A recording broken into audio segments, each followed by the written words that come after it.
एक छोटी सी नौकरी का तलबगार हूँ मैं। एक छोटी सी नौकरी।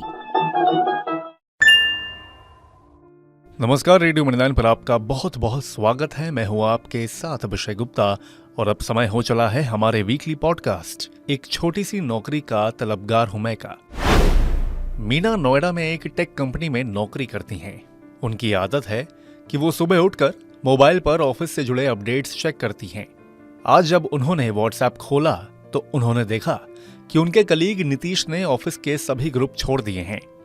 उन्होंने इसकी वजह जानने के लिए मैसेज किया तो नीतीश ने कहा कि उन्होंने नौकरी छोड़ दी है, इसी वजह से उन्होंने सभी ग्रुप छोड़ दिए हैं। मीना को यह जानकर अचंभा हुआ क्योंकि नीतीश ऑफिस के होनहार एम्प्लॉयज में से एक थे और अपनी नौकरी से काफी खुश थे।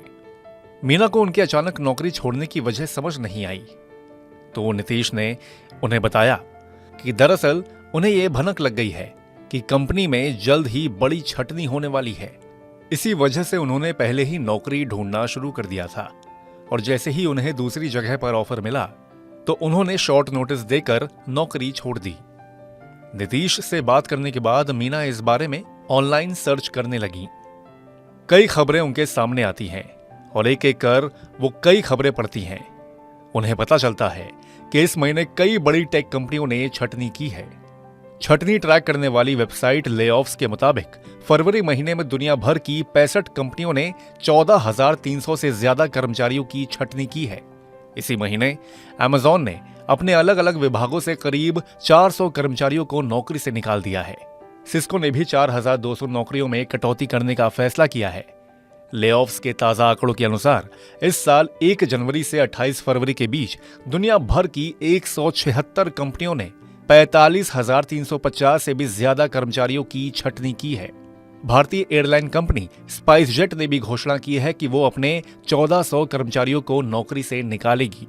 पैरामाउंट ग्लोबल भी अपने 800 कर्मचारियों की छटनी करेगी। टेक कंपनी सोनी ने भी अपने कर्मचारियों की संख्या में कटौती करने की घोषणा की है, जिससे 8% कर्मचारियों के प्रभावित होने की आशंका जताई जा रही है। मीना ने ये खबरें पढ़कर खुद भी सेफर साइड नौकरी ढूंढने का मन बना लिया। अब एक ओर जहां छटनी की बातें हो रही हैं, तो दूसरी ओर लोगों की सैलरी इंक्रीमेंट को लेकर भी खबर आई है। इस साल जॉब कर रहे लोगों की सैलरी में औसतन 10% का इंक्रीमेंट हो सकता है। ये कहना है कंसल्टेंसी फर्म मर्सर की टोटल रेम्यूनरेशन सर्वे नाम की एक रिपोर्ट का। सर्वे में मर्सर ने बताया कि 2024 में कॉरपोरेट जगत औसतन सैलरी 10% बढ़ा सकती है, जबकि 2023 में 9.5% सैलरी बढ़ोतरी हुई थी। रिपोर्ट में कहा गया है कि आर्थिक मोर्चे पर भारत के मजबूत प्रदर्शन के चलते ये ट्रेंड नजर आ रहा है। सर्वे के मुताबिक भारत में ऑटोमोबाइल, मैन्युफैक्चरिंग, इंजीनियरिंग और लाइफ साइंसेज में काम करने वाले कर्मचारियों की सबसे ज्यादा वेतन बढ़ोतरी देखने को मिल सकती है। यह सर्वे मई से अगस्त 2023 के बीच किया गया था, जिसमें 21 लाख एम्प्लॉयज का रिप्रेजेंटेशन करने वाली 6,000 जॉब रोल्स को लेकर 1,474 कंपनियों से डेटा जुटाया गया है। सर्वे में अलग अलग इंडस्ट्रीज में सैलरी के ट्रेंड्स पर फोकस किया गया, जिसमें एम्प्लॉयज परफॉर्मेंस, ऑर्गेनाइजेशन परफॉर्मेंस और पोजीशन जैसे 3 स्टैंडर्ड्स थे, जिसके आधार पर इंक्रीमेंट का रेंज तय किया गया है।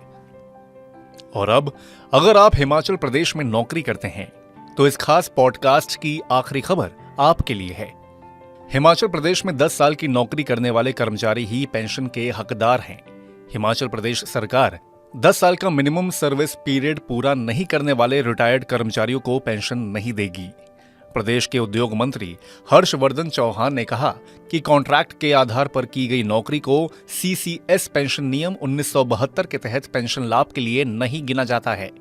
ऐसे में पेंशन के लिए मिनिमम रेगुलर सर्विस का 10 साल का कार्यकाल होना कंपलसरी है। उन्होंने कहा कि अकाउंटेंट जनरल के ऑफिस से 3,899 राज्य सरकार के कर्मचारियों को पुरानी पेंशन योजना का लाभ उठाने के लिए पात्र पाया गया है। तो आज के इस वीकली पॉडकास्ट एक छोटी सी नौकरी का तलबगार हूं मैं फिलहाल बस इतना ही। ये पॉडकास्ट आपके लिए तैयार किया है हमारी सहयोगी आंचल चौधरी ने। बाकी बिजनेस, पर्सनल फाइनेंस और कॉर्पोरेट जगत से जुड़ी और खबरों के लिए सुनते रहिए रेडियो मणिनाइन और डाउनलोड कर लीजिए हमारे मणिनाइन ऐप को। हमेशा की तरह मैं हूं आपके साथ अभिषेक गुप्ता। अभी लेता हूं विदा। धन्यवाद।